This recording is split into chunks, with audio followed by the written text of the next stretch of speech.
What's up, guys? Before we begin this podcast, I want to let you know that we are brought to you by Helix Sleep. Helix Sleep, what up? Thank you guys for sponsoring the podcast. Hey, are you nervous about buying a mattress online? Don't be. Helix Sleep has over 12,000 five-star reviews for a reason. Their 2-minute sleep quiz matches you with the perfect mattress that's a perfect fit. Plus, you have 100 nights to try it out risk-free. Helix is offering up to $200 off all mattress orders and 2 free pillows for our listeners at helixsleep.com/go deep. That's helixsleep.com/go deep. We're also brought to you by the legends at BetMGM Tonight Live. What up, guys? It's fun to bet on the game. It's even more fun when you've got the inside scoop. Tune in to BetMGM Tonight, presented by BetMGM, for all the hot tips. That's BetMGM Tonight on Odyssey, Spotify, or your favorite podcast app. Finally, we are, of course, brought to you by the legends at Manscaped. Manscaped, thank you so much for keeping our trims pubed, for looking after our hogs, for making sure that our dinks are looking fresh and clean, because you guys are the number one in below-the-waist grooming, and we love it. And it's the holiday season. And you know what to get as a gift or stocking stuffer? Today's sponsor, Manscaped, has the tools to guarantee you win this year's stocking stuffer or white elephant competition. It's the leader in below-the-waist grooming. Over 4 million men worldwide have clean pubes, and you want to be one of those 4 million dudes. So, if my math is correct, that's almost 8 million balls. Get 20% off plus free shipping at manscaped.com/go deep. That is 20% off plus free shipping at manscaped.com/go deep. All right. McConaughey's not running for governor, but guess who's running for mayor of Stoketown? The Going Deep with Chad and JT podcast. What's up, Stokers of Stoke Nation? This is Chad Kroger coming in. I'm here with my compadre, Jean Thomas. Boom clap, Stokers. And we're here with the maestro of the mics, Aaron. Welcome. Hey. Did you almost take a crack at his last name and you were... What? It sounded like you were about to. Almost, yeah. It's Brungart. Yeah. Yeah. It is a tough one to say. It shouldn't be. It's the D. The D before the T. I think that's what messes people up. It's just art. That is what messes me up. Yeah. Dude, I think we dodged a big bullet not having McConaughey run for governor. Why do you say that? I don't think he's that smart of a person. Right. Yeah. Yeah, I know, and it was kind of refreshing. He put up that post and he really sort of teased us, saying, I felt like he was announcing it. What did he say? Well, it's just like the first minute. He's like, hey, I've been considering office, learning about Texas law and government, and we got some problems to fix. And then he's like, that's why I will not be running for governor, which is it's refreshing. I'm glad he's not doing it. That is true. Maybe there's intelligence in that. Yeah. And being like, you know what? I don't know if I'm up to the task of that. Yeah. Yeah. That is, you'd rather have a guy who knows where he kind of stands than someone who's like, oh, I could do that. Right. Yeah. Yeah. And dude, if I had the opportunity, I'd probably go for it. I could do it? it. Yeah. But McConaughey's probably... Yeah. We're probably in the same ballpark. Well, when I think about it, I don't know. There's just so much to, I feel like there's so much to know. How can you make those kinds of decisions? And also, it's a losing situation, I think. I think mayor. I think if you're a celebrity, you should stop at mayor. Mayor's say, Clint Eastwood. That's what I always think about in Monterey. Yeah. That's perfect. Sonny Bono, Palm Springs. That works he really? great. Yeah. Oh, that's cool. He was a congressman as well, though. He pushed it a bit. Yeah. That's all right. I think congressman. Started mayor, ended congressman. That's it. Right. We should follow a congressman around for a day and see what it's like. Yeah. I'd be pretty fascinated, actually. Me too. What's up? No, go ahead. I had nothing to say. I don't think I had much to say either. Just felt like the right time to talk. Yeah. I mean, when I watched the movie with Tom Hanks, where he's Charlie Wilson's War. Directed by Mike Nichols. Watching that, I'm like, oh, he's a congressman, right? He's not a senator. I think so. Watching that, I'm like, that looks pretty sick. It is a pretty dope life in that. Yeah. He's sleeping with a bunch of gals. Oh, right. And saving Afghanistan. Yeah. Yeah, Tom Hanks That worked out well for us. He was not cast well in that movie. No. They're like, Tom Hanks is going to play a roguish congressman who can't keep his dick in his pants. I was like, Tom Hanks? All right, first scene, he's going to be doing blow off an ass. Yeah, exactly. I was like, get Dennis Quaid. Yeah. All right, that's Dennis Quaid. Dennis Quaid would have crushed that. He would have been amazing. I could watch a whole movie of just Dennis Quaid doing blow. He's built for that. Yeah. But then they put Tom Hanks in there. You're like, I don't know, dude. I think this guy would fall in love with the first girl he sniffed blow off her ass. He'd be like, you're the one. And that's why I love Tom Hanks. Yeah. Do you buy Leo as like a Wall Street kind of monster? Yeah, I think Leo's really good when he plays a dandy. I don't like him when he plays like a hard ass. Yeah. Although some people really like him in Departed and Blood Diamond and stuff like that. I don't believe him as much. Right. Honestly, I think it's just because I'm like sizist. Yeah. I don't know if he has enough bulk on him for me to believe he's one of those guys. I don't really believe he can put on muscle. He doesn't really. He's always got like yoga body. Like in Departed, he's doing tricep. He's doing dips. He's doing dips. That's right. But there's not much muscle going on there. And I feel like for an actor of his caliber, if he's like, all right, you're gonna play a tough like Boston guy, he'd probably want to bulk up a little bit. But I think that's as much as he could bulk up. I think so. Yeah. I don't know if does he physically prepare a lot for roles? He's kind of looks the same in everything, right? That's true. He looks a little chubbier in this new Adam McKay movie where he's playing like a scientist, I think. So that makes maybe he bulked up that way, but that's like he messes with his hair. He does. He's got nice hair. Yeah. Dude, I was thinking about this. We talked about this a little bit yesterday. Is Bradley Cooper right now the second biggest prestige actor in his prime behind Leo? Probably. Yeah, like in terms of the parts he gets, it's probably B. Coops, right? Like who else would be in that conversation? Like maybe Brad Pitt, but he's a little long in the tooth. Yeah. Like Ryan Gosling, Oscar Isaac. Oscar Isaac for sure. But I think Bradley Cooper would get first dibs on a part before Oscar Isaac. Yeah. Yeah, probably. Oscar Isaac and Adam Driver, I think, have that similar thing where they're in like everything, but you never really. I don't really look at them as like movie stars. And yeah, and you don't go to see the movie because of them, Right. really. Like, or they don't. I do, but I don't know if they draw on like a huge audience. Yeah. I see them as great actors, but I don't really see them as like movie star kind of status. Right. Yeah, I don't know if either of them are like conventional leading men. Yeah. Although Oscar Isaac's got like an Al Pacino thing going on. Yeah. And he's great in Drive too. Yep. Yeah, he's a fucking good actor. Yeah, I always forget that that's Oscar Isaac because him in Drive compared to Star Wars is like it's totally different. He plays such a good tough guy in Drive, and then Poe, whatever. Yeah, he's good in Star Wars too. Yeah, it's just like a charming kind of like a little bit outside the lines, but not really in a bad moral way kind of guy. Yeah. He's just very patriotic. He's good in Dune too, dude. I didn't like Dune that much. Dude, I watched like an hour of it and I was like, whatever, it's taking too long. And then I finished it and I was like, I like that. I don't know what it was, but at the end of it, I was like, I enjoyed that. I think people like the world. They like the Harkonnen. They like all the words. They like the Duncan, Idaho. They like, I don't know, the way it's built. But for me, I was like, I don't think it's that great. Right. And then visuals don't do a lot for me. Right. Like I like visuals, but more in like Sicario, where it's like more realistic and like kind of, I don't know, smaller. I like it when it's smaller. Yeah. Yeah. In Dune, I was just like, yeah, it looks like a sandy planet. And yeah, that's a spaceship. Right. Yeah, I wasn't a big fan of like their helicopter things that they had. It was like a fucking dragonfly or whatever. I wasn't a big fan of the ships and the weapons or anything like that, but I did. I'm not as big a fan of the world as like Star Wars, for example. Like Star Wars, that world I'm in love with. Dune, I wouldn't say the same, but I like Chalamet a lot, and the whole first movie that just felt like one big setup. Like the end, I was like, I can't believe that was arbitrary. The end. Yeah, I guess if you've read the book, it seems like the right place to break it up. But I was like, I'm just gonna say the spoilers. It's like, oh, he just beat the shit out of some henchman I've never met before. Right. Like that's not very climactic. Like they didn't even set that guy up as a badass. Yeah. This guy's just like, hey, I'll fight you, and he's like, I'll fight you, and then he kills him, and you're like, that's the end of the movie. Yeah. It's like a bar fight. Yeah. He just ended Dune with a bar fight. Yeah. In Star Wars, at least he blows up the Death Star. It's climactic. Yeah. Yeah, and fucking Obi-Wan's talking in his ear, and his fucking, we don't know it's his dad yet, but his dad's chasing him. Yeah. And then Han Solo comes in at the end. Yeah. What a great move by Han. It makes me smile ear to ear. Yeah. He's a good guy. What do you think, Aaron? How do you feel about Dune? You're a sci-fi guy, right? I am a sci-fi guy. I haven't seen the new one. You haven't? I watched the 1984 version. Okay. Within the last year. I've tried to watch it a few times. and I live tweeted it because it was so bad.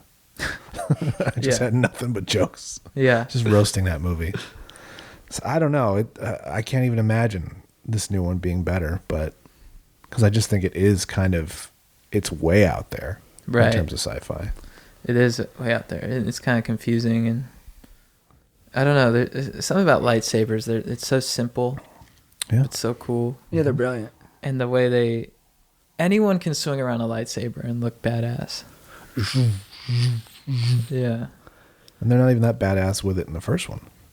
Right. Because they're kind of two-handing it. Yeah, because they treat them like George Lucas wanted them to be like medieval swords, I think. Samurais. Yeah. Samurais, yeah. Oh, he wanted to be like samurais. Mm-hmm. Okay. You know what I've been watching lately? I've been watching videos of courthouses, like trials, where the father of the victim attacks the accused. Nice. It's so awesome. That is awesome. I do that. The dad will just be like, there's this dad just launching across to tackle the guy who killed his son. Yeah. He just goes off on him. Yeah. And then there's always like 5 court guards who like grab him and rip him off. Yeah. And he's like, let me at him. Yeah. And they're like, sorry, we're sorry, we have to hold you back.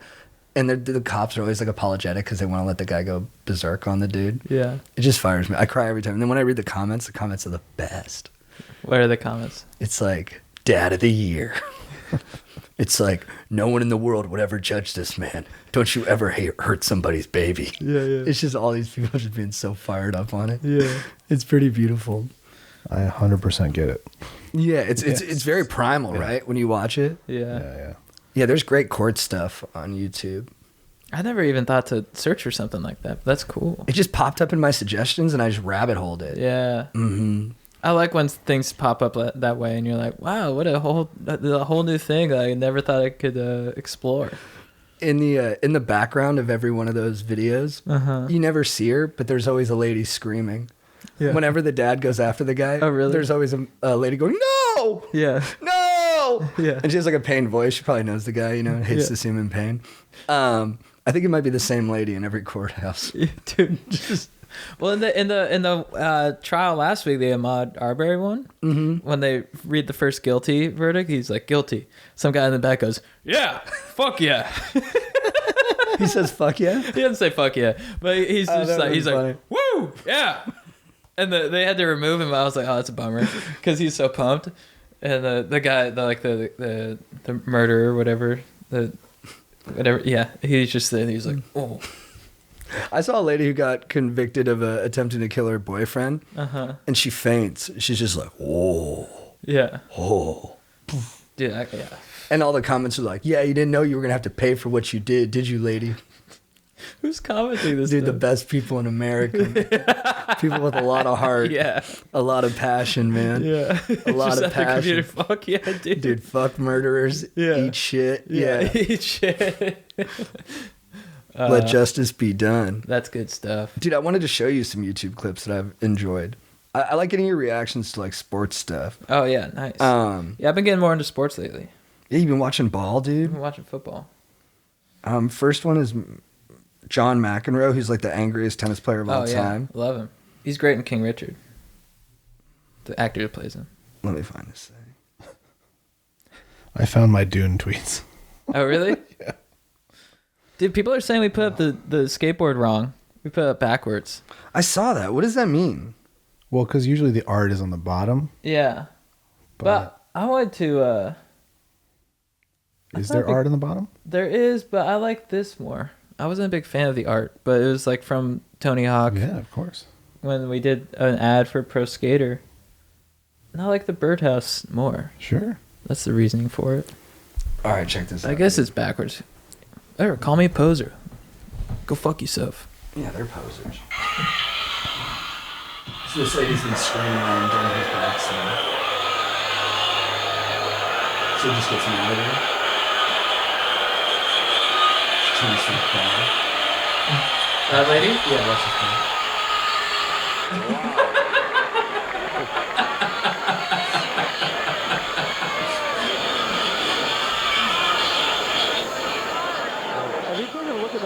Alfred Hitchcock could use it for like one of the movies.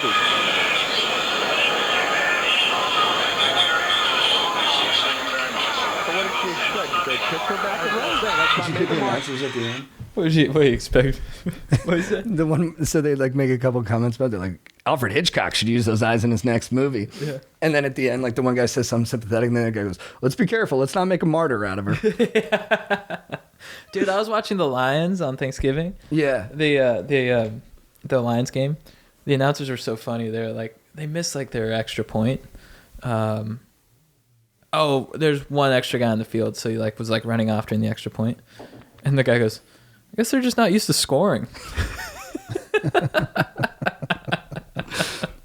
It is so funny when they burn people. Yeah. I like it when they seem like slightly perturbed and like apathetic when they're in there. Yeah. They're just like, another bad play. Yeah. They just keep going. It's Yeah. so funny. You can tell they're just trying to hold back as much as they could, but they couldn't help it. Yeah, the Lions are dreadful. Yeah. One of the worst teams. Dude, my brother went to Notre Dame and their coach just left for LSU. I saw that. Dude, my brother took it hard. Really? I think it's because the coach broke up with them. I think it's one of those things. Yeah. I think they'll be better off, though. I like this defensive coordinator, Marcus Freeman. I think make him the head coach. Yeah. He's supposed to be a great recruiter. But he basically broke up with them via text, right? Yeah. That's pretty harsh. Dude, college coaches always do that. Really? Yeah. And they always look like schmucks doing it. I don't know what the alternative would be, but they always have to like pretend like they're not leaving, and then all of a sudden they're like, Oh, it's like I'm a gone. secret. Yeah. It's weird that they're doing it during the season, though, isn't it? Like USC just signed a new coach. Like, Yeah, they got In the Lincoln middle of the Riley, which season. was a huge hire. SC's back, yeah, baby. sure, but like the season's 2 months in, 3 months in. Well, and Notre Dame could still make it to the national championship. So he's leaving like right before it gets to the biggest, most critical part of the year. It's really weird. But I think it's because they don't want to miss out on recruiting. Like recruiting opened up this week, so they got to get to their new school and start convincing these kids to come to them. What's his face? Coach O, he left? He got fired. He got fired. Why did he get fired? They're Bad coach? they were really bad the last 2 years after they won the national championship. He was always kind of an inconsistent coach. I think he got like great coaches around him that year, and the team had a ton of talent. Like so many guys from that team are like doing well in the NFL now, and it was just like a perfect confluence of factors. And then after the season, all of his like coordinators left. They all got better jobs. He lost his quarterback, and I think he's just not a great like X's and O coach. No pun intended. And he's also has an investigation into some like I think what was it called, like Title IX. Like they have some like maybe bad like sexual stuff coming up. Oh. I think Coach O was being a little bit of a Perv? yeah. So I don't know the details, so I feel bad just putting him out there like that. But I think that is what it is. Yeah. Yeah.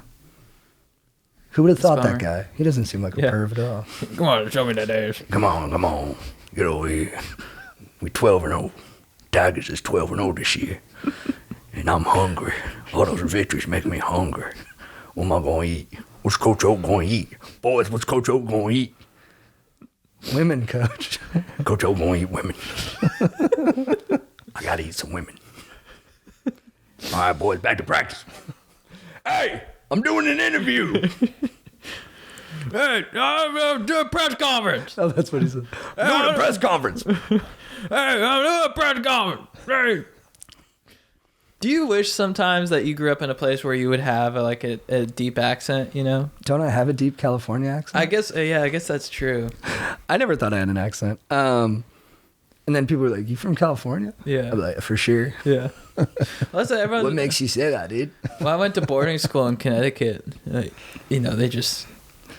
Well, I mean, you just look like California. Like if California had a sun, it would be you. They're like, you're stoned all the time. It's awesome. And I'm like, I'm not. That's always been the one that bothered me the most. Yeah. Yeah. When people are like, "You're just stoned in this. You're just stoned. You're stoned." Yeah. I'm like, actually, when I'm stoned, you think I'm sober, and when I'm sober, you think I'm stoned. Yeah. Yeah. It's the flip. Yeah. That's the California flip. Yeah. Dude, I watched the news. Oh yeah, you were telling me about this. Dude, How'd that go for you? I watched. My stepdad watches the news. Don't do it. Whoa. Yeah. You guys watch this shit? Yeah. It's intense. So how am I supposed to leave the house after watching the news? It's bad. Dude, my stepdad's just watching the news all day. I'm just like, fuck, man. This is some heavy shit. What were they talking about? Omicron, Smash and grab robberies. smash and grab robberies. I was in New Mexico, so there's like a hit and run, there's like a murder, there's a burglary, Omicron, inflation. gas prices. It really lowered my stoke. It will, dude. That'll do it. Yeah. Dude, Omicron is my favorite name so far. It sounds like a transformer. Yeah, for any of the variants. I'm like, Omicron, that's pretty sick. Dude, Omicron. I would, if I got COVID, I'd be pretty stoked to say it. Dude, I got Omicron. Dude, but did you see, speaking of like smash and grab robberies and stuff like that, did you see like Seth Rogen, that one popular YouTuber was like, oh, my car got broken into. This city's like the worst. Yeah. And Seth Rogen was like, don't blame LA, dude. You're the idiot for leaving stuff in your car. Yeah. And I was like, dude, come on, man. Yeah. It was a little harsh of Seth Rogen. No, I know. I read that whole thread. And then Rogan was like, oh, my car's been broken into 15 times. I was like, dude, shut up. Your car hasn't been broken into 15 times. He's like, it's like a sign of blah, blah, blah. No, and he said it's not violating when someone breaks into your car. I was like, 100% is. It's very violating. Yeah, it was a really interesting thread. I was reading that and I was sort of like, I wonder if I saw Seth Rogen right now and asked him about it, he'd be laughing about it. Maybe he was joking because it seems so ridiculous. I thought it was interesting. Did you see? Did you read it? I didn't read it, no, but maybe it's just like people are just tired of people taking shots at LA. Right. But I love LA. Yeah. But there's things to take shots at. Sure. I mean, it's neurotic, not cozy. And the crime has been like, and look, I love it, but it's up. At the Grove. They hit the Grove. They hit the Grove? Dude, they hit Nordstrom's at the Grove. Whoa. After hours. After hours? Yeah, they didn't. Oh, it was after hours? That's fine. I think so. They call them a flash mob. Like, what, do they dance into there? Oh, it was a lot of people? It's a flash mob. It was like a dance troupe, like after their thing, they just want to hit the Grove? Yeah, it's like the fucking Jabberwockies coming. I mean, That's how they get through like the little wear holes in masks. the gate? Yeah. Yeah.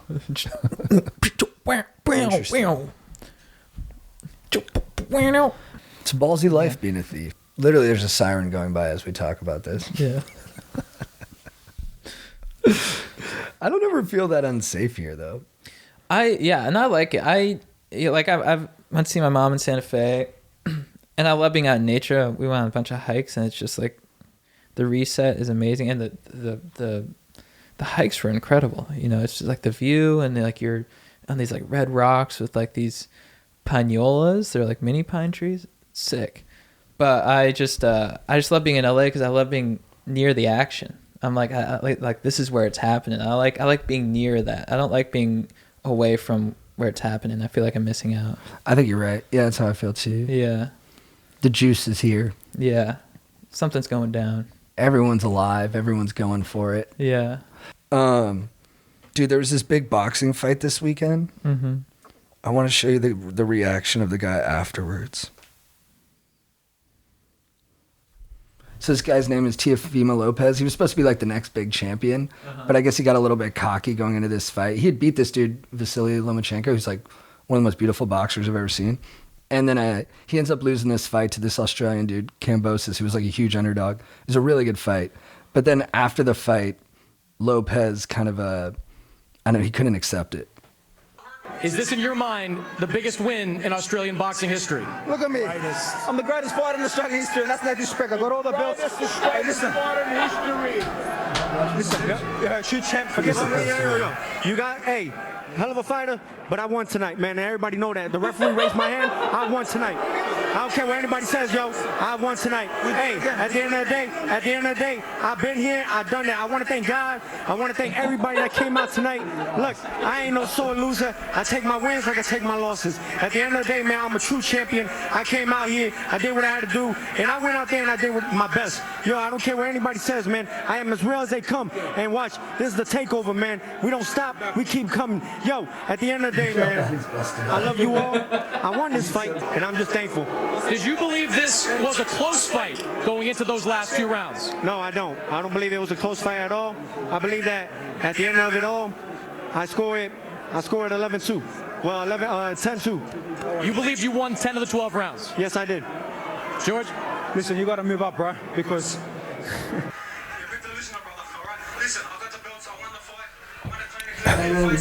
The Australian guy's like, hey, we can do a rematch.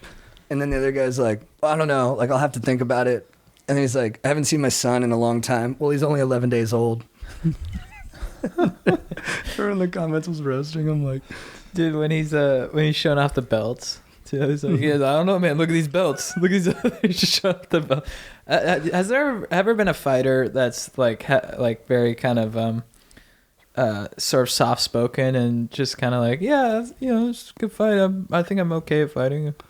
There's a couple like that. Really? Like in mixed martial arts, like George St. Pierre was always pretty humble. They all have moments where they're not, you know what I mean? Yeah. But Anderson Silva was also very much like, they both seemed like they came from like a ancient school of like martial arts where it was like all about respect and honor and stuff like that. Yeah. Boxers are generally a little more like braggadocious. You also have to sell the fights. So like sometimes those like really nice, boring guys, they can't get anybody to watch them. Yeah. Because no one feels like emotional about it. They're taught to be that way a little bit. Yeah. Like when Mayweather's first nickname was Pretty Boy. Yeah. And when he fought under that moniker, he was like unbelievable. He was more offensive than he ended up being too. But no one would watch his fights. And then when he turned into Money Mayweather and he just started talking shit all the time and like throwing cash at the camera, everyone was like, I want to watch this guy get his ass kicked. So everyone started watching the fights. Right.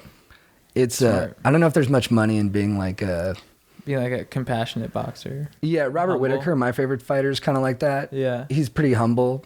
Stephen Thompson's like that. There's a couple. Yeah. I can't really think of many boxers like that though. Boxers all kind of talk shit. Oh, Manny Pacquiao was really soft-spoken. Right, yeah. And he sells fights, though, right? Yeah, because he's a really exciting fighter. How so? He's just, like, really aggressive, really quick, and, like, throws punches from interesting angles and, like, moves a lot. Like, he's just dynamic to watch. That's cool. He's old now, though, but in his prime, he was, like, it was like watching, like, a tornado or something like that. That's cool. Yeah, he's a badass. But it would be cool if a guy was really soft-spoken. Like, I don't really want to beat this guy up that much, but, like, I get paid. Yeah. Yeah, that's interesting. No, you got to... Dude, it was funny. When Mayweather fought Oscar De La Hoya, I was in Orange County, and, like, I knew Mayweather was going to win because Oscar was old, and Mayweather was just probably, even overall, at their peaks, just a way better fighter. But, dude, the parents who were there were going nuts for Oscar to kick his ass. Really? Yeah. There was an anger. They wanted to see Floyd go down. They were like, come on, Oscar. Oscar, get him. Get him, Oscar. You got him. I was like, Jesus Christ, dude. Dude, and then I watched the Victor Ortiz fight with some people in the same energy. Yeah. They were so mad at the end of the fight when Floyd won. Right. And he won under weird circumstances. The guy went to touch Floyd's hands. Floyd touches him. And then the guy doesn't put his hands up. He just kind of stands there. So Floyd just punches him in the face and knocks him out. But everyone says first rule of boxing, protect yourself at all times. Yeah. So it was like cheap, but it wasn't illegal. And people were so mad at the place I was at. People really hated him. Really? Mm-hmm. So, like, when it comes to, like, Jake Paul, how much of that do you think is, like, if you were to talk to Jake Paul now and it's no cameras and stuff, how much of a piece of shit do you think he still would be? I don't think he'd be as loud a piece of shit, but I bet you he would still be shitty. Yeah. It's not, yeah. Yeah, it's hard for him to, it's hard to imagine him having, like, just fully created that persona and not be just a fucking knob. No, I think he's like acting like a douche, but I think he probably is a douche. Yeah. But dude, Logan, I'm not sure about. Right. I think I like Logan. I think I like Logan too.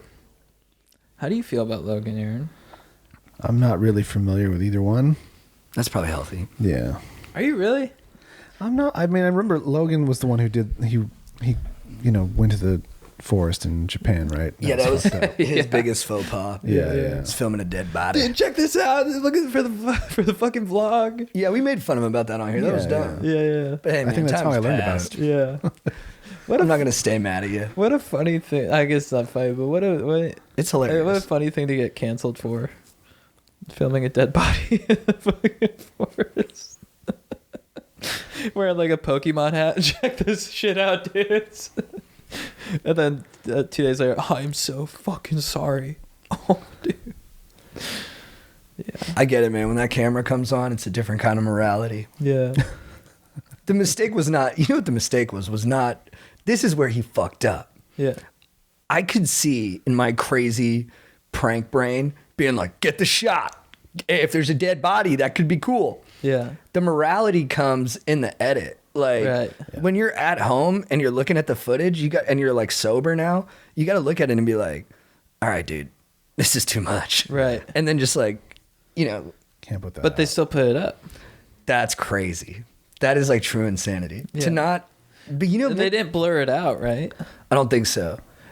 There was even some stuff when we did the Strider going to the stage at the Osteen event. Like in the edit, there was some people who believed he was Osteen so much that it was like sad. Yeah. And I think you told me like in a cut, you were like, just that lady's too sad. You got to like cut her out. Right. Yeah. Oh yeah, I don't even remember that. Because it was just like, it was too much. Like it tipped the whole thing. And then you were like, okay, this isn't fun. This is like. You start playing with their emotions a little bit too much. And I think we weren't even doing it intent. I mean, we were trying to trick people, but we didn't know anyone was going to like believe that deeply. But like, it just, watching it, you're like, oh, this is sad. Yeah. It's a bummer. Just because she loves Osteen so much. Well, that is a bummer. But dude, on a positive note, Aaron, are you ready for this? I hope so. You ready, dog? I tried beef liver. Oh, that's right. Oh. And what? How do you? So you texted me about. You're like, you got veal first of all, which you got a lot of shit for. You didn't know. You didn't know what veal is. Dude, I knew. I kind of know. I kind of didn't know. Yeah. Like, I didn't. But no, you know what I found out when I was talking to the guy? I was like, "What's veal?" He's like, "It's like a baby cow." And I was like, "Yeah, cool, fine. Yeah, give it to me." Yeah. And then I posted it, and people were pissed. Yeah. I understand. And then you told me. Well, yeah. I've driven by a veal farm before, and it's just calves chained to a pole. Oh. But that you didn't know. I didn't know the treatment. I mean, I guess we all kind of know. Like, I've seen This American Life's about how they mistreat like pigs and other kind of livestock. I've never seen the veal one, but I know that they're all getting a raw deal. But I was at a nice place. But yeah, and you had good intentions. You were trying to boost your stoke with beef liver. Trying to boost stoke. I was like, Chad's been into this stuff forever. I should try it. Yeah. And then I was with someone who knew about it. Yeah. Like I was with this gal who like freezes it and shaves it off. Oh, like, really? Oh, interesting. And she says that's the best way to eat it. Yeah. Interesting. So I was like, oh, this is the right time to do it. Yeah. I bought it. It Yeah. looked disgusting. Yeah. It's really horrendous looking. Oh yeah. And then we took it out and we were at the farmer's market just cutting it up. Oh, you did at the farmer's market? Yeah, it was fun. We made like a spectacle of ourselves. So if anybody walked by our table, What'd they you thought cut they it were with? Like a plastic knife? plastic knife and fork. Yeah, from like a pizza shop. Dude. That's And hilarious. I had a few bites of it. Yeah. Pretty nasty. We put salt on it. Yeah. Pretty nasty stuff. Yeah. But dude, I did feel a boost. Did you chase it down with something? No, just But, straight. so you felt a boost. I did feel a boost. I don't know if it was a placebo, but I felt it for Yeah. sure.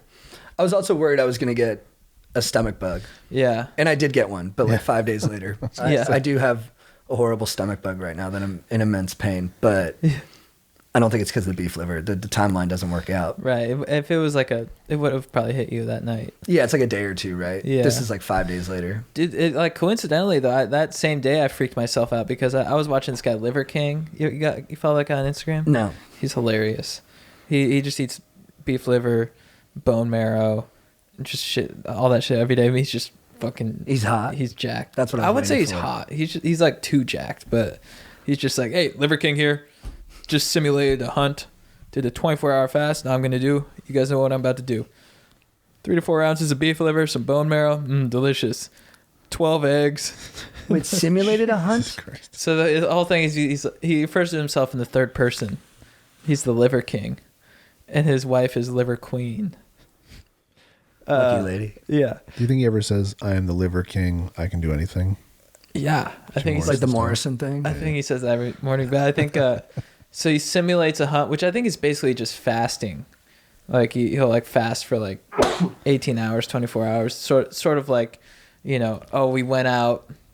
His whole thing is like ancestral living, he's the 9 ancestral tenets, and he's like, yeah, we went out to find the buffalo, and we killed it. Took us 24 hours. Now we're gonna eat it. That's like a simulated hunt. And you got to follow him on Instagram. But so he doesn't actually kill an animal? No, I don't think so. Okay. But he lives in Texas. Maybe he does a little bit. I don't know. But he just like runs around in the woods like he's hunting. No, I don't even know what. I think he just sits around and he just doesn't eat. But he does lift all the time and stuff. But those guys are interesting because it's like he's beyond jacked, like too jacked. Sort of like he looks like Goldberg kind of from WWE. Good ref. And and his videos are him like, you know, like lifting shit, throwing shit, like pulling stuff around, you know, just sort of, and like getting an ice bath Functional and stuff. movements. Yeah, but he has like a super nice house. I'm like, how, like, Oh, he's got rich parents.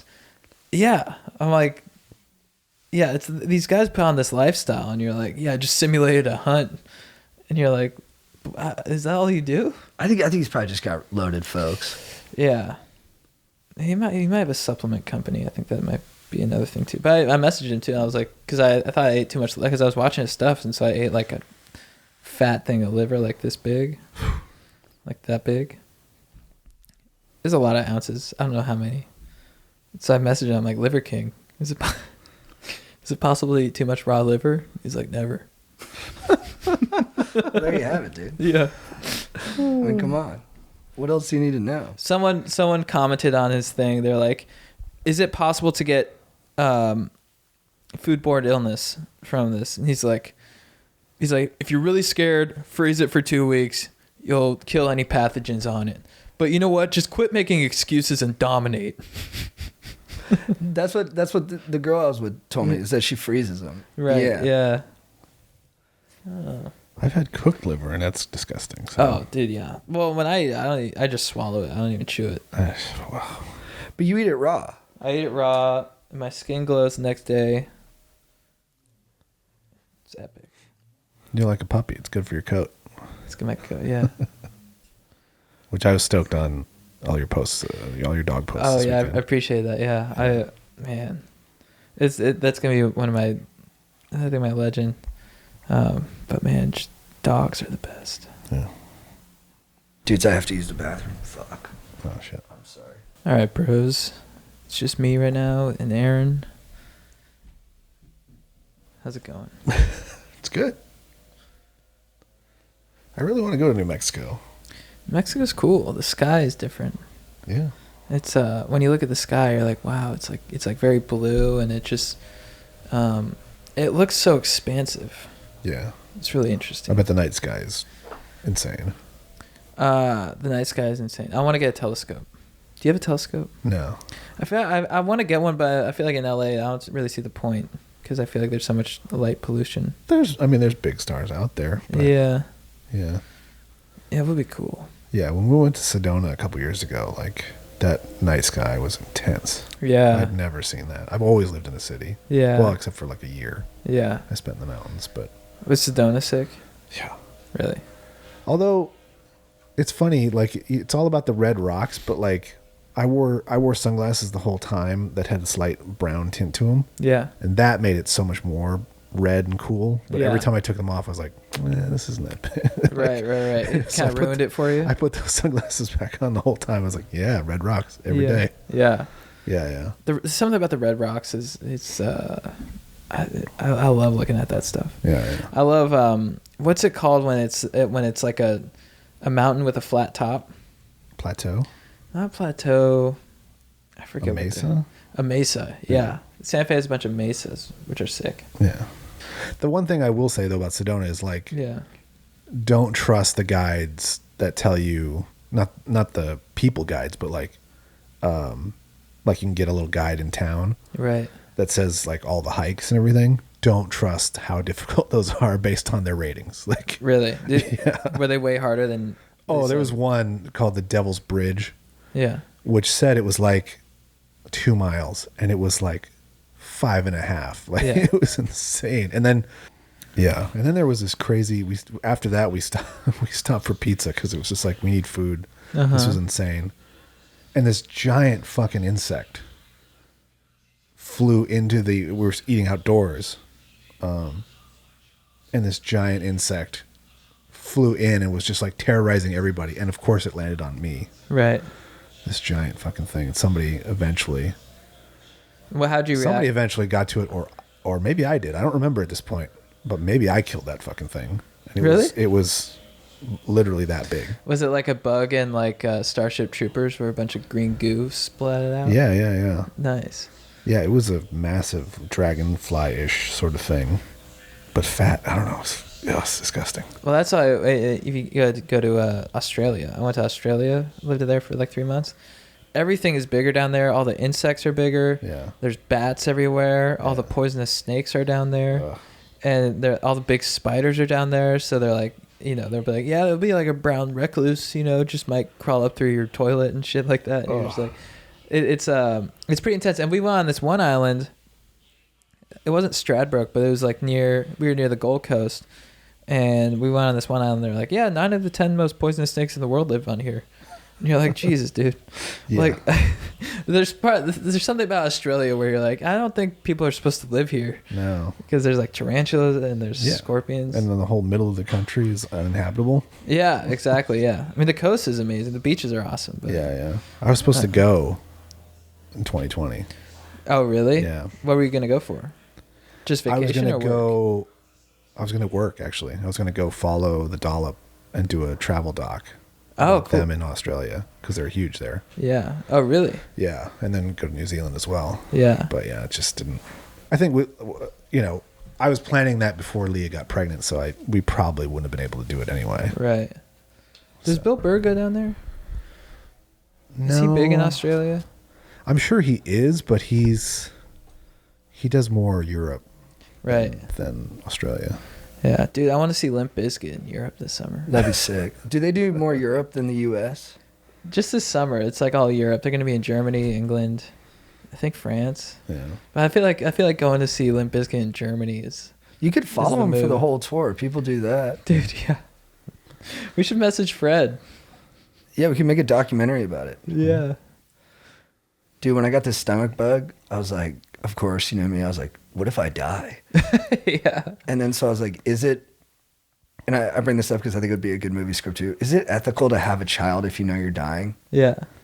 Like, do you think it is? Oh, no, I don't think so. It's unethical? I think so. Well, you still have another parent, I presume, the mom. Mm-hmm. I don't think it's unethical. I mean, You don't think it's unethical? It's all ego for sure, but does that make it unethical? So you know you're dying? Yeah, you're terminal. I mean, my buddy who just passed away, like he froze his sperm and stuff. So if his wife wants to have another kid, she can do that with his stuff. But I don't know. I don't think it's unethical. I think it's like, Well, you got a homie who did it too. You're close to it. I understand. but yeah, like, I would do it. yeah, I would have a kid. Really? And then so the script would be the kid gets born, but then I survive. And then it's Yeah. me and her having to get along. Is that but you survive? But I survive. And then we gotta raise the kid together. Is that just because you want your Yeah, I DNA just to live think on? I think I'm pretty sick. I don't have that at Like all. cool. And I went, oh, you don't? That's nice. No, I don't either. I don't. Even with a kid. You got a kid. I know, but I don't.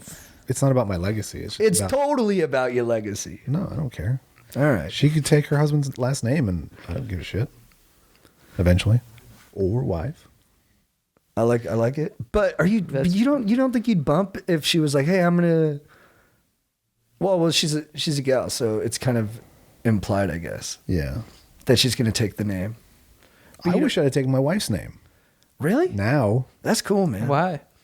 I don't think like I now could that my do it. dad is Sorry. gone, it's like Aaron Adams would have been fucking sweet. That is a sick name. That is a cool I don't name. have to spell that on the phone. Like Alliteration.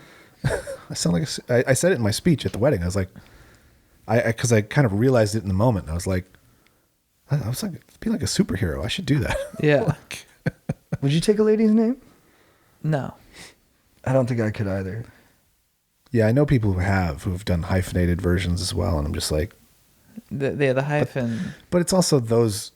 It's part of it is those guys. Like I know those guys. Yeah. They're not tough. I have deep respect for any guy who can like do that. You know what I mean? And be okay with it. I don't think I could. Right. You know? Like I just know I'm a jealous person. I know I'm like, I'd like my wife to take my last name. Yeah. I don't know if it's right, but I just know that that's who I am. Right. It feels Yeah. weirdly good, but like at the end of the day, I saddled my wife with this terrible last name. Yeah, I think it's good. It's a good last name. It's just confusing with the Yeah. D. Yeah, you just drop the D. Just drop the D, bro. Oh, I did. I That's how I know. have a kid. Yeah, I don't have that. Maybe because I have nieces and nephews. I don't have that. It's kind of taken care of, but I don't have that legacy thing at all. Yeah, you guys are making me rethink it. I'm so suggestible. I think I think it'd just be cool to have a kid, but then like it's great. But definitely, if I was going down, I'd be like, I want a little bit of me still on this earth. Yeah, I think I might have more of like a cynical outlook. I'm like, I don't even, bro. But here's my thing. I'm like, how do you make someone as sick as me? But it's you, dude. Okay, so I'm coming from a similar place because, dude, literally. But I don't think it's possible. But dude, literally, my argument was gonna be like, dude, you're so sick. You should want to perpetuate the sickness, dude. Yeah. I think there's your movie, like The Boys from Brazil, but how to make someone who's sick. Your kid will be as sick as you, if not sicker. How do you know? I have such a unique upbringing. Like, how do you the same stuff? How do you recreate that? You'll be weird. You'll be weird to your kid. I'm gonna throw him in the ice bath. That's dude. For sure. You're gonna be a super weird dad. It's gonna be great for the kid. Yeah. And dude, it's all upward trajectory, right? Yeah, I don't know. I think maybe the way I think about it though right now is like the way I visualize it. I don't know. What if it's like Luke Skywalker, but Luke Stokewalker? I think. Yeah, I don't know. Maybe when I'm 40, I'll be able to visualize it more. But now I'm just sort of like, I want a golden retriever. You're such an optimistic person, but I can tell there's a pessimism in you that believes your kid's gonna be a dork, dude. I think that's what it is. You're afraid to have a dork kid, dude. I think that's what your kid's not gonna be a dork, dude. 100%. We got this, dude. It takes a village too. He's gonna be surrounded by good people. Yeah. I think if me and Strider come over and the kid's acting dorky, we're not going to curb that a little bit. Yeah, but I guess it's just like you come home and, hey, Dad. Oh, God. Well, that happens. That happens no matter what. Right. Of course, you're going to think your kid's a little bit of a dweeb. Yeah. It's more just like on balance. Yeah. Yeah. Nah, dude, your kid's going to be sick. If you're dying, you should have a kid too. I like how I came at it with like, I don't care about my legacy, no ego, but I'm like, no, it's all ego. Yeah, you're worried he's going to mess it up. Yeah. You're like, don't drop the ball, dude. Yeah. No, trust me, dude. It's all ego. No, that pressure will be good for the kid. He'll be like, he'll feel like he has a quest to carry the name. What's up, guys? I'm interrupting this podcast to let you know once again that we are brought to you by Manscaped. Manscaped, thank you so much for keeping our trims pubed, for looking after our hogs, for making sure that our dinks are looking fresh and clean. Because ho, ho, ho, fellas, naughty or nice, 'tis the season to perform. We're talking about your dink. We're talking about your pubes. We're talking about your balls. Or just if you have pubes, you want to make sure that they look and feel fresh. And Manscaped has you covered with that. It's also the best gift you could give someone. Ladies, if you want to get your guy something sick, get him the Lawnmower 4.0 or the Performance Package. Get it for your dads. Get it for your, newly pubed sons. There's so many people with pubes out there that could use this gift. Pretty much anyone. So, Performance Package 4.0 has the Lawnmower Body Trimmer, which is excellent. Best in the game. Won't nick your nuts. Excellent. Crop Preserver Ball Deodorant, Crop Reviver Ball Toner, the Shed Travel Bag, the Weed Whacker Ear and Nose Hair Trimmer. They got everything, and you want to get on top of it now. These are our picks for Manscaped Surefire Wind Stocking Stuffers. The 2-in-1 Shampoo and Conditioner just launched to kill two birds with one stone. The Manscaped Cologne Infused Body Wash. Shears 2.0 Luxury 4-piece Nail Kit. Crop Mops Ball Wipes for your stanky balls. Manscaped Signature Cologne. They're vegan, cruelty-free, dye-free, sulfate-free, and paraben-free, so you know their products are legit. So, get 20% off and free shipping at manscaped.com/go-deep. Be the ballsiest gift giver this year with Manscaped.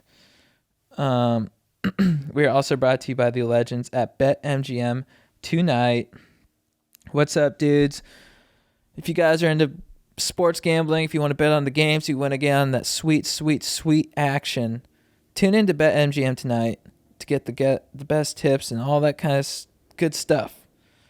Relive the best in sports from the night before with BetMGM tonight, presented by BetMGM. Dude, I love listening to BetMGM tonight.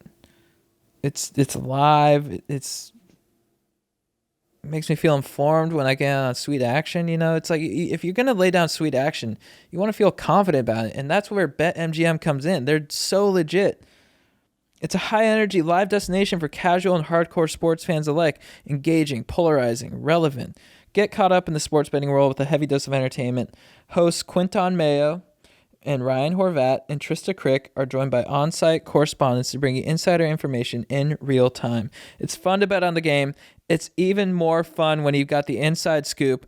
Tune in to BetMGM tonight, presented by BetMGM. Listen on Odyssey, Spotify, or your favorite podcast app.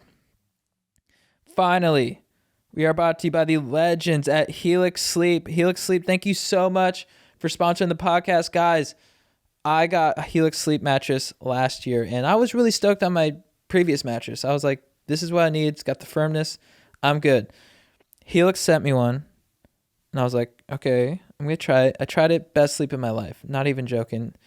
It's got the firmness, but also a softness where I was like, how did they do that? And it's because I took their mattress quiz, and they matched me with the sickest mattress of all time. And it's a quiz that takes just like 2 minutes to complete. Matches your body type and sleep preferences to the perfect mattress for you. You are going to get, if you go with Helix, you're going to get a mattress that you know will be the perfect way for you to sleep. Everybody's unique. Helix knows that. They have several different mattresses, soft, medium, firm. They're great for cooling down if you sleep hot, great for spinal alignment, plus size mattresses, all this good stuff.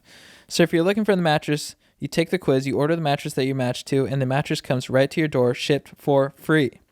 You don't ever need to go to a mattress store again. It's awesome. It was awarded the #1 best overall mattress pick of 2020 and by GQ and Wired Magazine. HelixSleep.com/go deep. Try it out for 100 nights risk-free. Helix is offering up to $200 off all mattress orders and 2 free pillows for our listeners at HelixSleep.com/go deep. That's up to $200 off all mattress orders and 2 free pillows at HelixSleep.com/go deep. All right, back to the show. Yo, boys, the name is Jam. Actually, it's Will. Jam is just a nickname, but let's get to it. I would love to get on the pod with Yins. What's Yins? Pittsburgh. Oh, it's Pittsburgh. That's a Pittsburgh thing? Yeah. Right. Ian's guys. Oh. I know kayakers and surfers have some beef, but I don't spend much time in the ocean, mostly rivers, so surf on. I have respect for what Yins do. I think he means something else. I don't know why he's writing it, but I understand you say it. I'm just finishing up a stout trip here in Ecuador. The rivers and parties have been good. I'd love to tell Yins about it, and He's literally writing an accent. Yeah. It's really strange. That's a Pittsburgh thing? Yeah. dude, if he throws one more Yins in here, I want to understand what's happening. I feel like I'm like looking at like the Zodiac puzzle. I'm like, I don't know how to put this together, dude. Yeah. About and hear about some experiences you've had that could relate. I guess I should ask a question. What do you think I should or shouldn't tell this girl? Kind of a girlfriend, but I drew the line that we're just friends. What? What? Oh, Ian's is just friends? She's back in the States, and while here in Ecuador, I slept with a Who's. HOOSE. I ended up raw dogging and dropped a load. Not too worried about pregnancy because she was 40 plus. Parentheses, usually dried up. But it would suck to give the girl back home something gnar. Any advice? What? I thought this was about kayaking. I love that he threw that question and it's just like a little tack on at the end. Yeah. He's like, dudes, I love kayaking. There's nothing better than being in the river. By the way, I cheated on my girlfriend. Who I may just be friends with. But we clearly still sleep together. We drew the line there. Dude, I would probably break up with your girlfriend. Yeah, and go get tested. Yeah. I go get tested and break up with your girlfriend and just, keep living your life, man. You seem like you're having fun doing what you're doing. You don't sound like you want to settle down with a girl. I would just break up with her and just kind of let her off the hook. I think, this wasn't a great thing you did, but you seem young. I would just move on. Yeah. I think it's probably a sign that something's not there for you in the relationship. I mean, you drew the line at just friends with this girl, so why keep hanging out with her if you're not into her and you're just probably going to hurt her? Yeah, I'd be interested to know how she feels about it. Because obviously if he's writing the question, she probably has a fair amount of emotional attachment, I assume. Yeah. Mm-hmm. And also, I would wear a condom, man. I mean, I got herpes, so wear a condom. Yeah, and I wouldn't assume that a girl in her 40s isn't fertile anymore. Yeah. It's science. It happens. Yeah. And raw dogging someone you don't know in a foreign country. Yeah, not great call. Oh, this is a guy actually saying, I just got out of a 4-year relationship. In this time, I found out I have herpes. Now I'm single, and I really don't know how to go about it. I definitely want to disclose I have the herp, but it's unknown territory.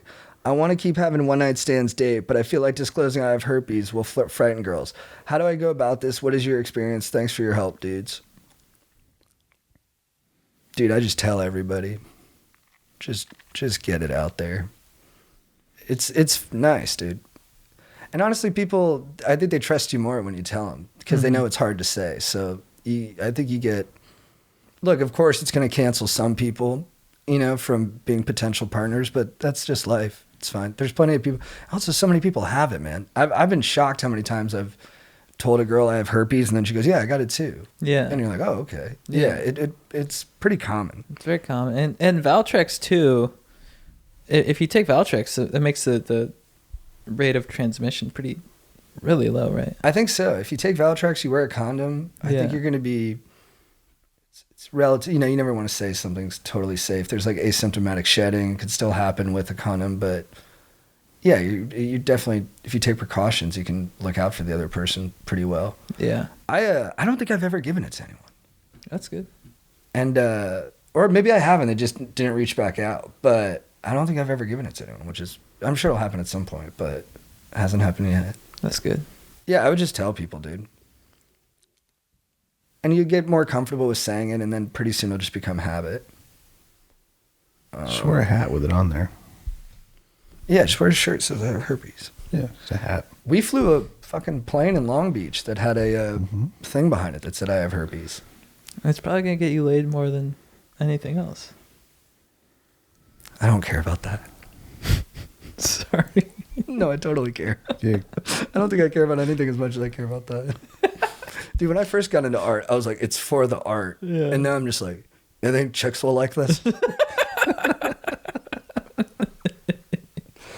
I'd be like watching Bergman movies. I was like, this is life. He's talking about like what the real meaning of something is. Yeah. Now I'm like, it's kind of boring. I think chicks like a little more action. Yeah. It's funny. Get a custom license plate that says Herp Guy. Dude, I like that. Right? Unless it's taken, and then you got to figure out, substitute 3 for the E. 3 for the E. You could also do herpes, sort of like Slurpee. There you go. Yeah. I like that. Just maybe like HERPEEZ. Herpes. Can you imagine driving around in that? Dude, dude, I bet you'd get so many honks and just people being like, yeah, fuck yeah, dude. Yeah. And people who have herpes would be so appreciative. They'd be like, dude, I'm jealous. I wish I had that. Yeah. And you'd be like, no, it's actually a reference to Slurpees. I don't have it. All right. What up, Sultans of Stoke? For the purposes of internet anonymity, I would like to go by Sapphire Valentine. Anyway, here's the sitch. I ended up matching with someone on Tinder a while back. They're really awesome, and we've developed a bit of a relationship. Only problem is we live on opposite ends of the earth. We've both accepted that neither of us plan to switch continents anytime soon, and that things will have to kind of stay casual because of this.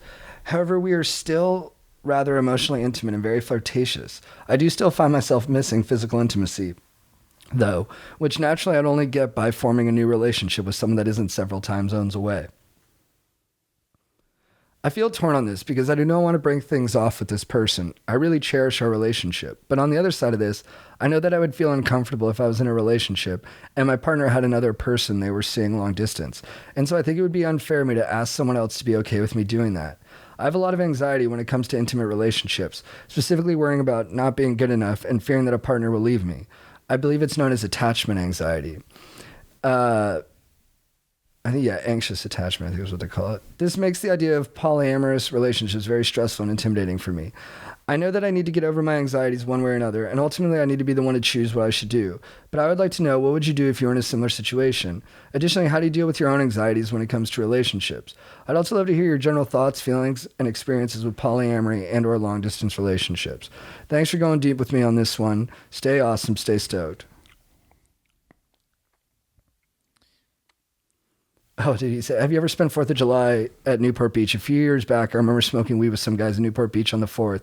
That kind of reminded me of you. If it actually was you, that would be hella sweet. Like I said, it was a few years ago, so I can't remember for sure whether it was you or not. That very well could have been me.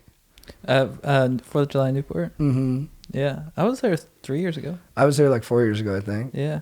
So yeah, that could have been us. I think he's thinking about it too much. I think Big time overthinker. Yeah, I would, and I get it, dude. But I would just, if you're enjoying this, long distance thing you're having with the Tinder girl, keep going at it. If you meet someone along the way that you want to form a relationship that's, lives with you, that, I think that's fair to do. But I think, if you do start a relationship with someone new, I think you would have to break it off with the long distance thing, because I think that'd be, some emotional cheating. So I think I would just, just keep living, keep doing what you're doing, and then, take things as they come. I wouldn't try to pre-plan it, and just enjoy what you're doing right now, and then keep yourself open, because you miss physical intimacy. So keep yourself open to other options.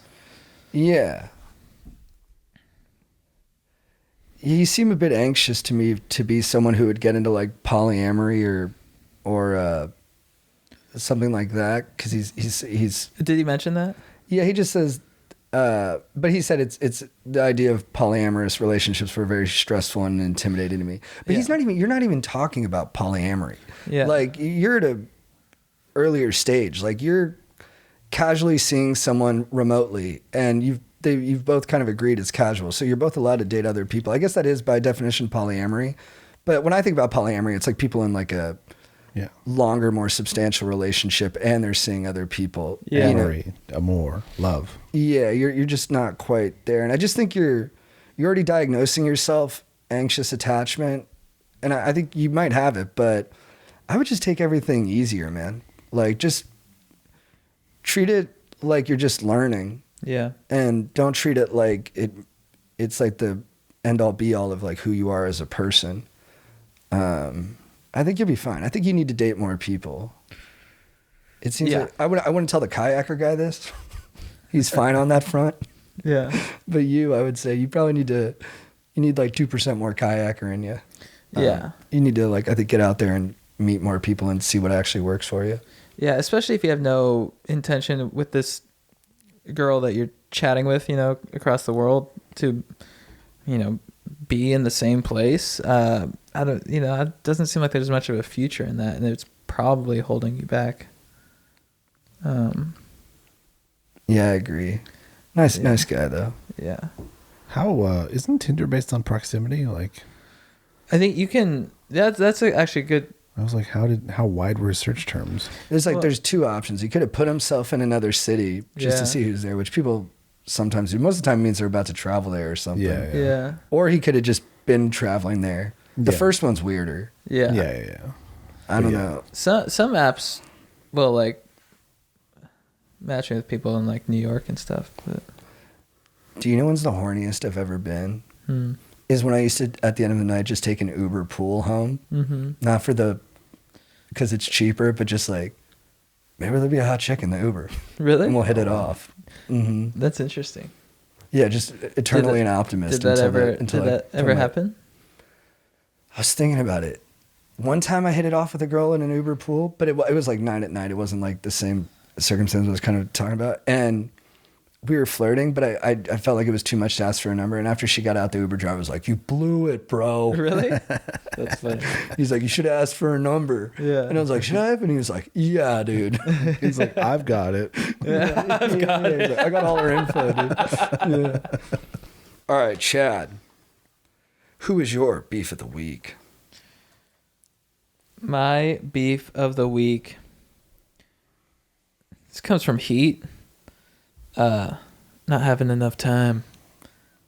Al Pacino, to do what you want to do. Yeah. I don't know. Sometimes I get in these moods, where I just like, I was like hiking with my mom in Santa Fe and just like enjoying life so much. And I was like, man, there's just so many things I want to do, but I just don't feel like I have enough time. Love that. You know what I mean? Mm-hmm. And just during the day, even though I feel like I waste a lot of my time, looking at YouTube and shit, but I just like, I always like lately, especially, I feel like there's just so many things I want to do. And I just, I guess being like 31 too is like, I know it's not old, by any stretch, but it's just sort of like, you're like, oh, you know, like soon I'm going to start, I don't know. I guess I'm just feeling like the clock is ticking. Yeah, where it just, I feel the concept of it goes by fast. You know what I mean? 100%. I think that's a good thought to be having. Yeah, and I just wake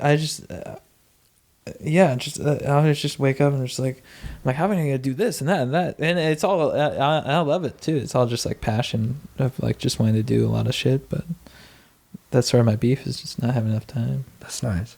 Yeah, dude, I've actually been in a pretty good place with death though lately. Really? Yesterday I was looking at my hands and I was like, whoa, these aren't really my hands. This is just like the that's interesting. The meat like outfit that someone gave me. Yeah, and I was like, I just get to inhabit this for a while. Yeah. And I actually believed it. Sometimes I'll have those thoughts, but I'm like, you don't believe that shit. You're fucking gripping this thing tight. Like you're a spiritual being having a physical experience. Yeah. Exactly. Yeah. I like that. I like thinking of that. But I like where you're at with time. I think that's good. I mean, because that's like that Steve Jobs thing, right? Like it's going to make you go harder if you know your time is finite. Yeah. And it just... I don't know if that's how he said it at his Stanford address, but I just know he said death was good. Yeah, it's similar. But yeah, I guess I just sort of like, I just sort of very stoked on life and I just want to keep going. That's good. Like there's so many things I want to do. I want to go see Limp Bizkit in Germany. Yeah. It's tough to choose that. That's one thing too, is it's tough for me to like leave LA because I'm like, if I leave LA, then I'm missing out on all the things I have to do here. But then I'll like go on vacation, you know, for like Thanksgiving, like 3 or 4 days, and it's a total reset, and it just sort of like refreshes you. And I would say you had tons of ideas. Yeah, just go on hikes. You just like, or like you're out in nature, and you're like, oh yeah. I think I get all my best ideas when I'm not chasing the idea. Exactly. You know what I mean? Yeah. I mean, you just sort of just living. I think you'll have your biggest breakthrough idea while you're in the mosh pit in Dusseldorf rocking a Limp Bizkit, dude. I swear to God. Yeah, dude. They're like, someday you'll see things my way. Yeah. Dude, there's a Limp Bizkit in Sao Paulo when he's starting the concert. He's like, when I say get up, you get the fuck up. They're just playing this guitar riff. I'm like, that looks so fun, dude. Dude, you're going to have a sitcom breakthrough at that exact moment. Yeah. Fred Durst is telling me to get the fuck up. It's nice when they boss you around like that. You're like, good. You're looking out for them. Yeah. I mean, we are all standing, but okay. Yeah. It's a festival. Get up, dude. Ooh, Sao Paulo. Aaron, who's your beef of the week? My beef of the week is with the Santa Ana winds. Oh, nice. Fuck you, dudes. It's very unchill for you to show up and dry out all of our skin and make fires happen. Yeah. Made my baby, her skin got all dry, and that's not cool for her. She's all red in the face. Well, get out of here. Nice. Especially, it's November. Fuck off. It shouldn't be 90. Yeah. I like that, but I hear you on the wind. I want some fall, you know? Fall's a fun time. I hear you. Get you into the season. December especially is like when it's like chilly and stuff. Where you're like, the holidays are here. Yeah, it's time to put on a sweater and drink eggnog. We can't even, in the city, we can't even light, if you have a fireplace, you can't even light it because the air quality sucks. Right. From the fires that are generated by these winds. Damn. Yeah. And I need that. I want to feel that for the holiday season. I hear you. Preach. Dude, my beef was going to be Seth Rogen, but we already covered it. Oh, nice. Who's your baby of the week? My baby of the week is another, I guess it's a deep house. I don't even know. He's like a funk EDM guy. Purple Disco Machine. Good name. Dude, I love all his tracks. You got Stokers. If you want some like funky, sort of housey, deep housey, jams, search Purple Disco Machine on Spotify. And then on Spotify there's a playlist like Purple Disco Machine Essentials, and they're just bangers, and they just make me want to get up and shake my booty and just put on some shades and be cool. Who's your baby of the week? My babe of the week is a soda out of Scotland called Iron Brew. Nice. I found it. I heard about it on a podcast from a Scottish guy. And it just sounded cool. So I found it on Amazon, bought a 4-pack. It's delicious. Yeah. Yeah. And it's not, since it's foreign, it's not full of sugar, although it is. Technically, it has sugar and aspartame, which is like It's like having a regular Coke and a Diet Coke together. But it's kind of a gingery, almost orange soda. It's great. Oh, nice. Tastes really good. That sounds good. Yeah. Dude, my baby of the week is this kickboxer Rico Verhoeven. Great name. He's the Glory champ. He's been in for a long time. He had this fight with this guy Jamal Sadiq. Sadiq busted his face up. Like Rico Verhoeven's left eye looked like it was about to close shut. Oof. So you got to be worried with that the doctor will stop the fight and you lose because the other guy gave you the cut. And so he knew he had to put the other guy away, and he just came out all busted up and just beat the hell out of the other guy and won the fight. It's one of the best fights I've ever seen. Yeah. And I don't like kickboxing a ton. Like of all the mixed martial arts that I watch or martial arts that I watch, I kind of don't like the way they referee it. I don't know all the reasons why, but they just seem to break them up from the clinch too quickly. And even when the guys are being offensive, and that just must be something in the rules. But this was like a beautiful, beautiful fight and like really vicious. And this guy Rico Verhoeven, he doesn't look like it, but he's jacked as fuck. But he has kind of like a nice face. You're like, he's not gonna be that tough. He's tough. Nice. He's got a lot of heart. A lot of heart.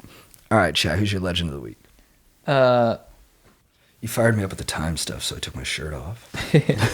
My legend of the week is my mom's dogs. I've probably done this a time before, but dude, I mean, I was thinking about my mom's golden retrievers. You hang out with golden retrievers, you're like, I'm like, what else is there to do besides just hang out with these dogs and just get stoked? I mean, I love dogs so much. There's just something about when they, they greet you in the morning and their tail's wagging so hard that their butt is shaking, and they just have a ball in their mouth. They're just looking at you, and they're just like, it's hard for me to think of something that makes me happier than dogs. I love being a dog. I love dogs. I love being around dogs. I want to have a ton of dogs. I've been waiting for that. I feel like I'm just waiting too much, but I'm waiting for that special dog. I know. There's like, we're moving around so much. And I'm like, get the dog. Yeah, dude. I know. I love dogs. I mean, you'll definitely like have moments where you're complaining about it. You're like, I gotta go home to take care of this little guy. Yeah. But dude, all right, you know how sometimes you want to get out of a party? Yeah. Dude, I got a dog now. Right, yeah. Gotta go take care of the dog. I gotta take care of the dog, baby. Right, yeah. I don't even know if I'd go to parties. I would just snuggle with the dog. And you could just tell people, hey, I can't make it. I got the dog. Yeah. Just a selfie of me just snuggling. Yeah. God, they're the best. And you'd care about it so much, it'd be like, you don't worry about your dog being a dork. What if your dog's not as cool as you? Dude, I'd be pissed. Throw him in the ice bath. But that's not possible. To put a dog in an ice bath? No, that's possible. For the dog to not be that cool. You cannot do that. Yeah, you cannot do that. Yeah. Dude. I can picture you day by day just getting closer, trying to get it used to it, like dipping its little paws in there. Be like, he likes it. Yeah. He likes it. Me and Strider and Aaron are like, yeah, it seems like he likes it, dude. It's going to boost his stoke. Yeah. But if you get golden retriever, I think it's pretty hard to get one that's not cool. Oh, right. For sure. Yeah, they're always cool. Yeah. I've never seen like a bad personality on. Dude, Channing Tatum has a new movie coming out called Dog, where he's an Army Ranger, a retired one, and wants to get back in. Yeah. And they're like, hey, you can only get back in if you drive this military dog to his old partner's funeral. Uh-huh. And it's like their road trip buddy comedy between him and the dog. Nice. It's perfect, dude. It's going to be a perfect movie. Dude, did you see the news? Magic Mike 3. I heard about this. Directed by Soderbergh. Dude, I got pessimistic about it. Really? Because when you care about something so much, you just don't want them to bungle it. You know what I mean? Because the first one was great. Yeah. And then the second one was next level. Yeah. It's the next level, dude. But that wasn't Soderbergh, was it? No, but I think he shot it and his DP directed it. He was still involved. Okay. But Soderbergh's weird. He'll be like Soderbergh is his DP. Right. On this one, he's like, I'll just do the lighting on this one or something like that. Interesting. Yeah. He's a very fluid artist. Yeah. I'd say. Maybe that's why McConaughey's not running for governor. Right. Got a train. Oh, they got to bring him back for the third one. But they showed him and Pettifer, especially Pettifer, hey, we don't need you. Number 2 is going to bang. Yeah. Best distillation of male sexuality I've ever seen. Yeah. It's supposed to be fun. Dude, but I'm worried about number 3. And I know he'll do it, but I'm worried Channing Tatum's not going to be as cut for number 3 as he was for the second one. Dude, I didn't even think about that. That's huge. But he looks pretty jacked in this dog movie. So, and I know he's a professional. I know he'll dial it up. Yeah. Dude, it's funny too. My brother's fired up on it. I'm like, how did our parents raise us? Why are we so into this shit? I'm like, I think it's my mom. Yeah. Oh yeah, for sure. It's definitely not my dad. JT, you see Magic Mike? He might secretly love it though. I'm sure he does. Because I remember when me and my brother made him go see Brokeback Mountain with us. Yeah. Yeah. And he made us buy tickets for another movie. And he like ducked to the bathroom like, hey, you pussy, shut up. Just come into the fucking movie and watch this art, you little bitch. And then he ended up loving it. Yeah. That's funny. But yeah, he was a little gun shy going in. Chad. Oh, no, it's my turn. Oh, Aaron. My legend, yeah. Who's your legend? My legend is Dave Holmes, Oh, the VJ? former MTV VJ. Yeah, he's great. He's good on Nice. Twitter too, right? He's good on Twitter. I've met him. He's a great guy. He's got a new podcast out that's like literally he's been obsessed with. There's one shot in the Motown Philly video of a white guy group called Sudden Impact. Uh-huh. So it's a whole 10 episode arc just finding out about them because they never released music. They never did anything, but they're in the Motown Philly video. Whoa. As like, this is the next big thing. So he did a whole podcast on that, and just he tells a compelling story, even when he weeds off a whole episode into something else, and you kind of lose the track of the journey to find these guys. Like, it's still really interesting, and he just has like a great voice. And That's cool. I thought he I was. rooted for him, back when he wanted to be a VJ and lost. I thought he was the best VJ of all of them. Yeah, he certainly. I mean, he hung in there and got the job anyway. My legend of the week is this dude Ryan. We had a show in Santa Barbara on Saturday. You couldn't make it because you went out of town, so me and Strider drove up there. And Brooks Burgoon gave us the fire recommendation with Sama Sama. It's a really good Southeast Asian restaurant. And we got there, and they were like 30-minute wait. And then this dude comes outside. He's like, Strider! He was most fired up to see Strider. And then they bones. Yeah. And then he's like, what's up, dudes? What's going on? And you're like, dude, we're just trying to get some dinner, but we're kind of in a hurry. He's like, I got you. Comes back, gets us a table, hooks it up with some lovely drinks, and was just a great guy. So then we brought him to the show. Yeah. And I didn't get to say goodbye to him. I had to dip out early. But Ryan was a legend, dude. Great That's guy. awesome. Super cool dude. Says everyone there listens to the stuff and like sends each other photos and little gifs of it or whatnot. Hell yeah. Yeah. It was really nice. That's really cool. Hope to see you again. And Brooks, thanks for the fire rec on Sama Sama. It's really, really good. Shout out to Brooks. And now Strider saying he might do his, well, I shouldn't say, but they might do the reception there. Oh, and SB. Yeah. Oh, so they're back to SB. They might be. Okay, cool. He's pitching Sama Sama now. Oh, wow. He's the best, dude. Yeah. Strider's the best. He's the best. Chad, what's your quote of the week? My quote of the week comes from Kevin the Schmoll. Sorry. It makes you so happy. Yeah, I was just telling JT and Aaron before the pod, nothing makes me happier than teabagging and Call of Duty. It's so stupid and immature, but there's just something that brings out so much joy. Well, and tell him what your favorite part is. So my quote of the week is from Kevin. He's like, all right, down, let's bag him. It's just procedural. These guys in their 30s are just like teabagging high schoolers. Like, here, I'll show you.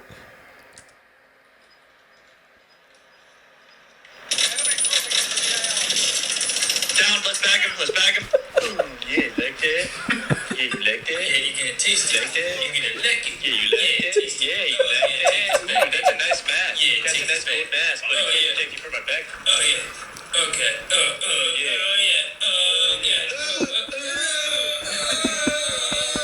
Dude, you're literally crying.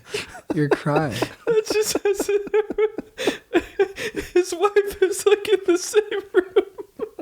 Like I told you guys before, like there was a baseball game in the 90s called Bases Loaded 97. And it was like one of the first games that had like authentic throwing motions and hitting styles. And it was really great. But for some reason, after every play, your character, you'd make an out and then your character would do this like up and down kind of like he's ready for the next ball to come. Yeah.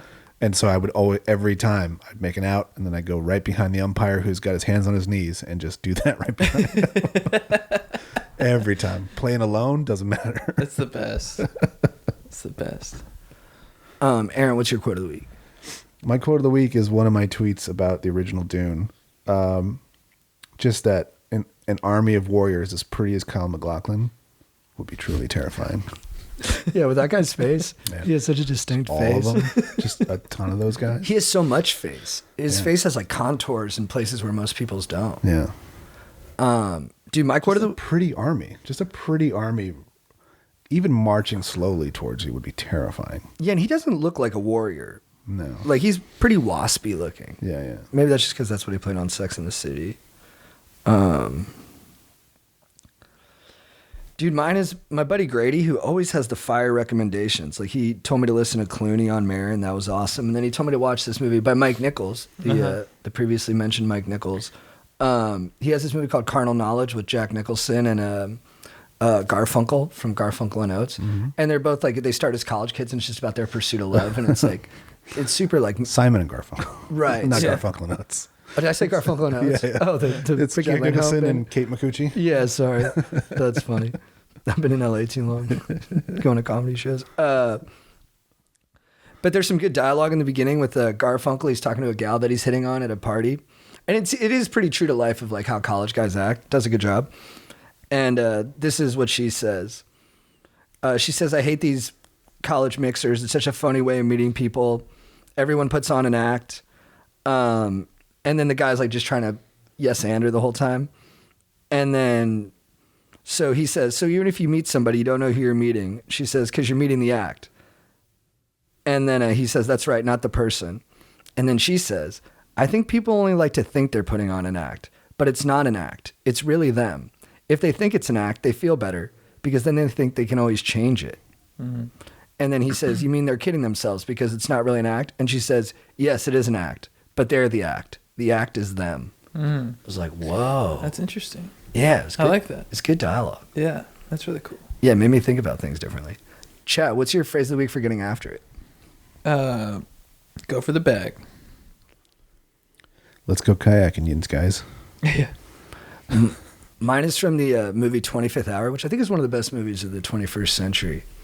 It's pretty incredible. Spike Lee movie, amazing acting. I think Barry Pepper's got the best character in it because he'll be like, his character has the most dimensions. Like he'll talk shit on his friend, and then the next minute he's like telling his friend he'll die for him, and you believe him in both moments. Right. And I think that's true for people. They feel strongly in both directions, especially when they're really close to someone. Yeah. And he's a great actor. He's a really good actor. He's super underrated. He should be in more stuff because he's in scenes with Philip Seymour Hoffman and Ed Norton, and I'm like, whoa. I mean, he might be playing the better character, but I'm like, I think Barry Pepper's kind of taking this scene, and he's in there with some, those are two of the best ever, and or in my life at least.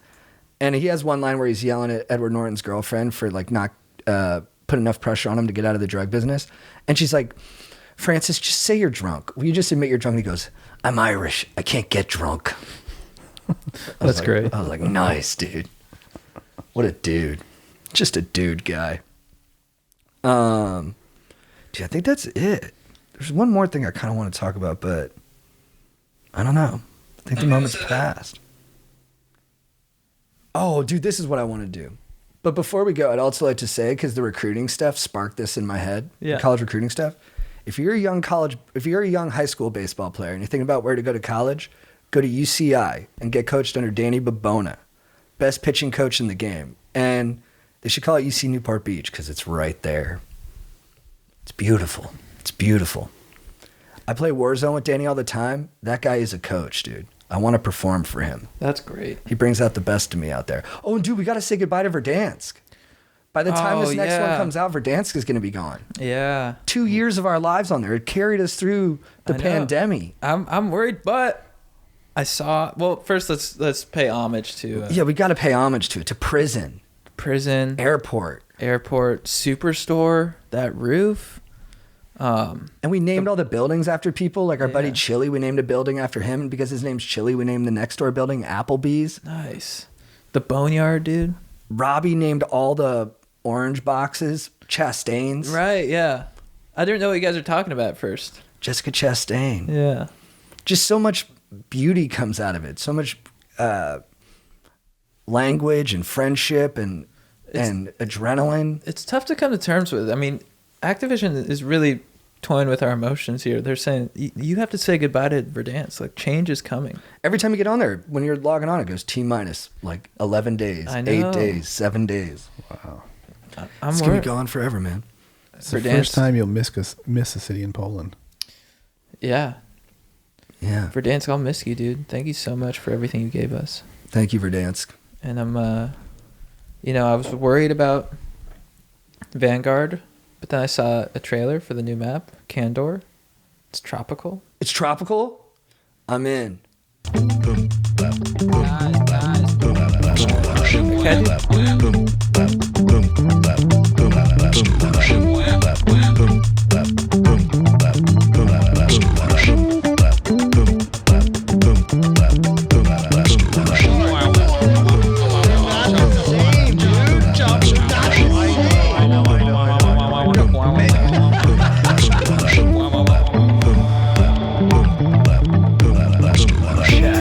What is your beef of the week? Aaron, who's your beef of the week?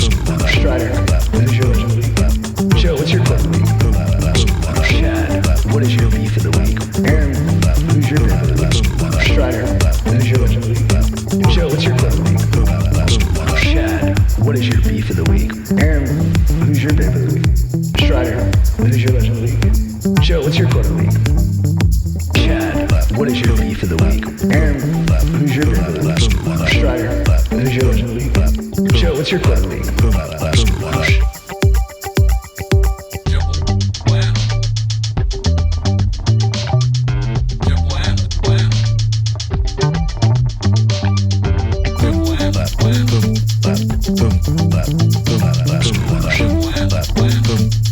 Boom.